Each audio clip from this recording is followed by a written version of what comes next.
Coming up on a special edition of QUTV, we preview an event you don't want to miss, something to help you understand this year's presidential election. Also, QUTV's John Dvorak takes an inside look at the aviation program. QUTV starts right now.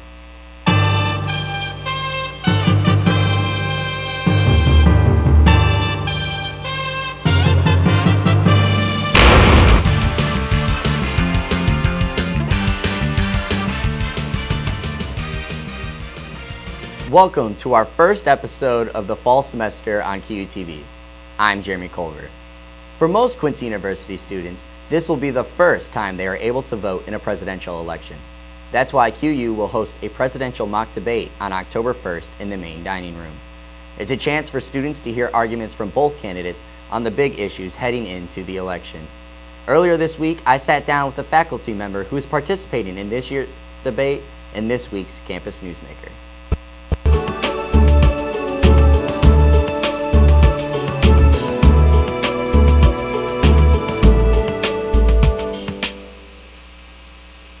Hello, I'm here with Dr. Justin Coffey, Associate Professor of History, to talk about the presidential mock debate he'll be participating in on October 1st. Welcome, Dr. Coffey. Thanks for having me. So now tell us a little bit about the presidential mock debate. Well, it takes place Monday, October 1st at 7:30 in the school cafeteria. I will be defending Mitt Romney's position. Dr. Rob Manning of Quincy University will be supporting Barack Obama. The two of us will be asked questions from a group of panelists, and then we will have time for questions from the audience, including QU students. What would you say to a student who's debating on what to do that night? What would you do to convince them to go to the debate? Well, I think this mock presidential debate will be very informative for the students because both Dr. Manning and I speak to students all the time, and we know how to convey information. A lot of students might not know about the positions that Barack Obama and Mitt Romney take, and during the debate, Dr. Manning and I will be talking about those positions, so students will be able to learn about the issues that concern them. You were involved in the last mock debate. Yes. So what made you feel it was necessary to participate in this year's debate? Well, we had a great audience last time. We got a lot of feedback, and we also had a lot of students tell us they found it very informative, and it helped shape their vote. And so that's something that we really want to do again this time. Did you like going in the last one? Is that another reason why? Yeah, I had a great time doing it. Actually, 40 years ago, I played Barack Obama, and this time I will be defending Mitt Romney.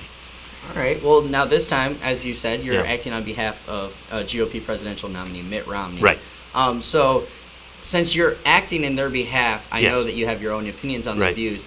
Is it hard for you to not put your own opinion? Yeah, I mean, it is difficult because both Dr. Manning and I were saying that we certainly don't agree with all the positions that both candidates take, but we have to be objective in this debate because we're doing it really for the audience who have the right to know where the candidates stand on the issue, regardless of how we personally feel.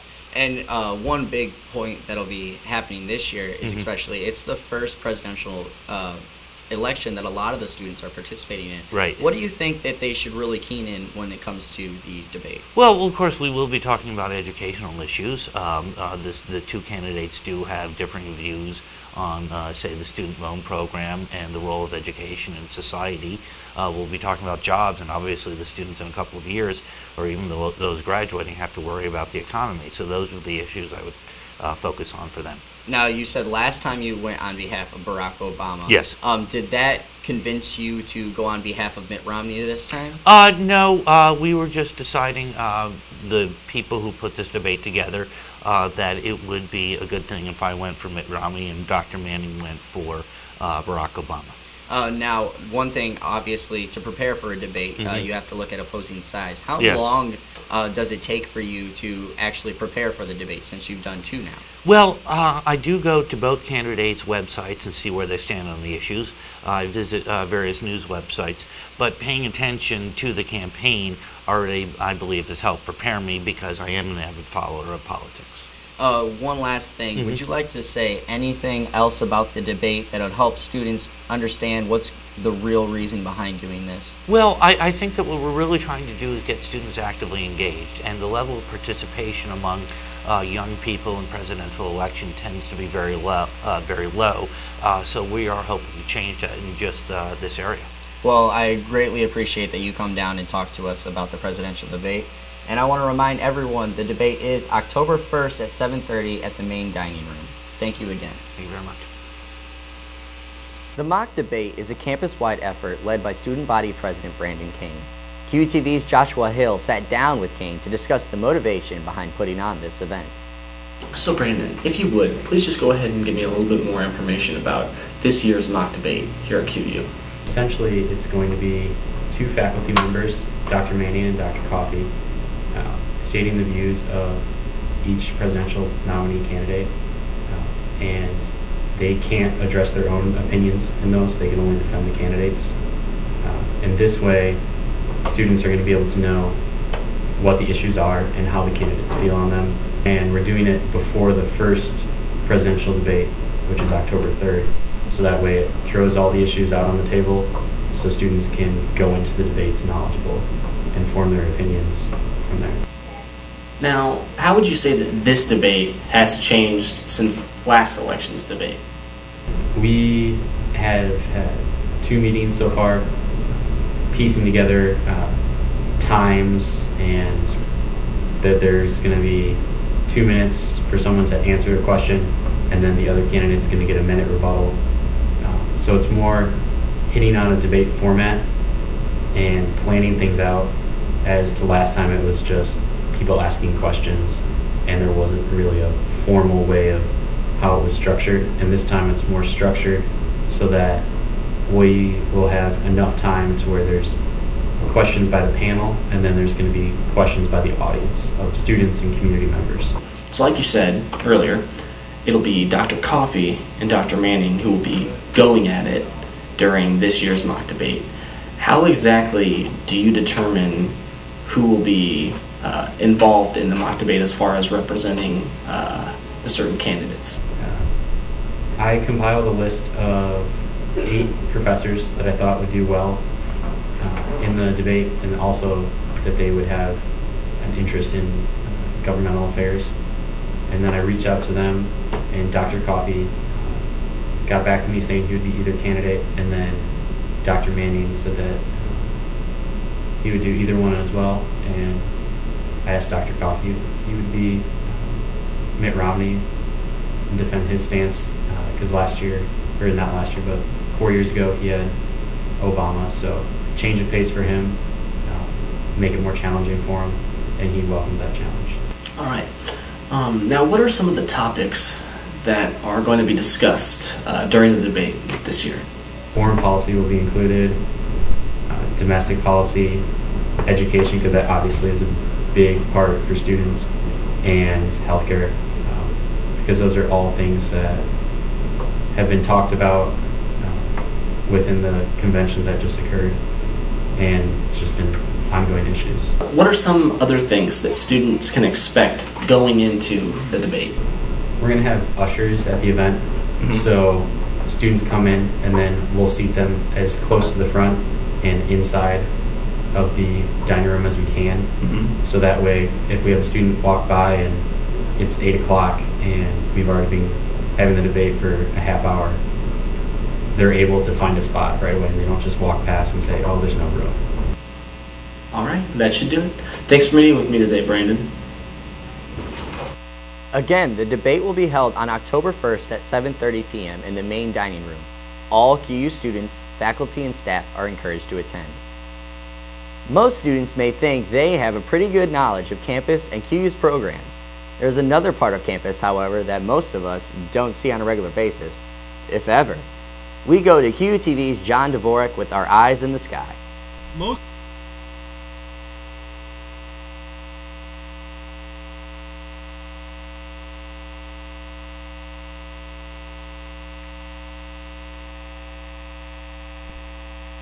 Most people picture college courses taking place in lecture halls or classrooms, but how many people have the sky as a classroom?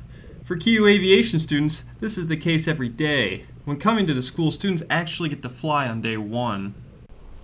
Some advantages for our flight students at Quincy University is our students get to fly day one. At bigger schools, there's a lot of competition over flight instructors as well as airplanes. We do not have that problem here at Quincy University, and our students take full advantage by actually taking off in the air the very first week of school. Flights take place here at the Quincy Regional Baldwin Field. While ground classes take place out at North Campus, students are trained by professional flight instructors, 2 of which are QU grads. I came to Quincy as a freshman in 2007 and graduated in the class of 2011. I've been working after graduation for the past year here with the flight program, and I continue to work instructing students full-time on all levels, both instrument and private, and some commercial students as well. During the student's freshman year, they begin to work on obtaining a private pilot license, which includes learning the basics of flying an airplane, along with learning how to do cross countries, which consists of flying to other airports. During the second year, a student begins his or her instrument training. This is also the time in which things get serious as students begin to learn how to fly their aircraft through a zero visibility situation with no reference to the ground. One must navigate only through the use of the instruments on board. Students also will get to use the flight simulator located at the airport. After attaining an instrument rating, students begin to work on their commercial licenses, where students move on from the Cessna Skyhawks to the Piper Arrow, which has retractable landing gear. A multi-engine rating is the last on the list, as this prepares students to be able to fly an aircraft with more than one engine and all the complexities that go along with it.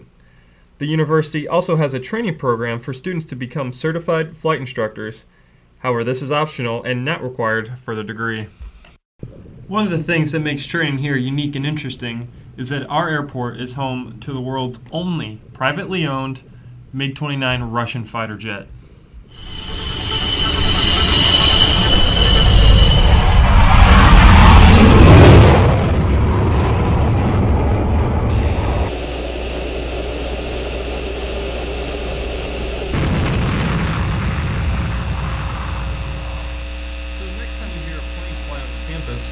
Give it a thought. It may just very well be one of your fellow students. For QUTV, I'm John Dvorak. Joining us now is John Dvorak. So John, how does having a regional Quincy airport help the communication for the aviation program? Well, there's a lot of benefits of having, an airliner such as Cape Air with us here at the airport.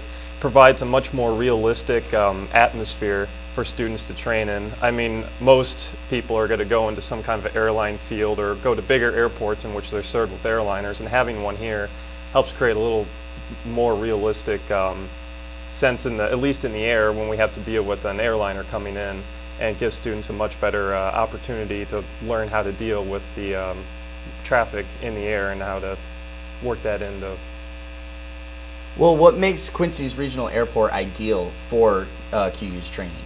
Well, one thing that our airport has that not a lot of other airports have is that is very long, very wide runways. I know a few years back when President Obama flew into Quincy, he managed to land a 737, I believe.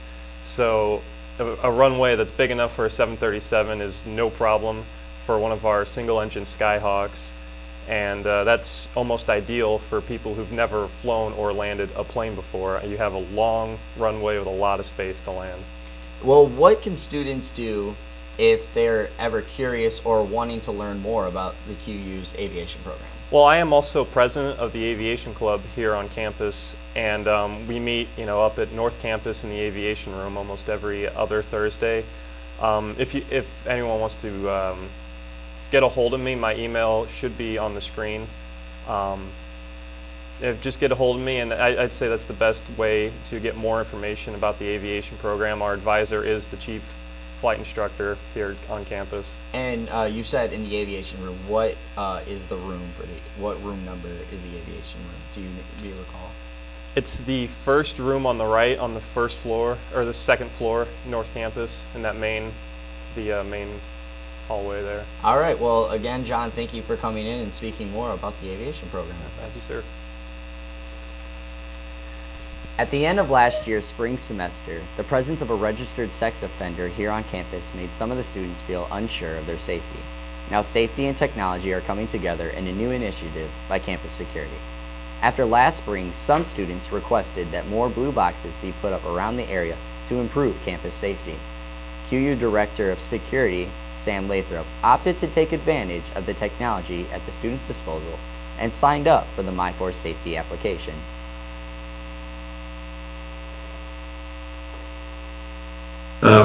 MyForce is not designed to be a replacement for 911. It's designed to be able to assist you in circumstances where it wouldn't amount to a 911 call. I'm in the C lot. All a student has to do is take out their smartphone, open up the app, and hit the MyForce button in the middle of the screen. They are immediately connected with the MyForce representative, who then begins to continuously monitor the situation.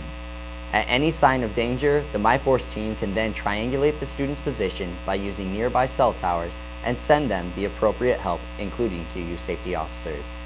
The app is around $9 a month and works with most Android, Blackberries, and iPhones. To sign up or for more information, visit the link on your screen. As you may have noticed, we've changed some things up this semester at QUTV. This semester, we're focusing on remote coverage of events on campus. Earlier, we told you about the mock presidential debate. QUTV will be there to cover the debate in its entirety, and that coverage will be available on our website on October 2nd. Next up will be our coverage of Rivalry Week, the QU Hawks football game against McKendree University on October 13th. The game will be at Flynn Stadium, and we will post our coverage for the game Monday, October 15th. And I have the privilege of calling the play-by-play action. If you miss either of these events in the coming weeks, or want to watch it through the QUTV camera lenses, check out www.thequtv.com. That is all we have for this episode of QUTV. Continue to check out our website for more of our QUTV hits, special events, and future episodes of QUTV as we continue to bring you the campus news by the students, for the students. Good night, everyone.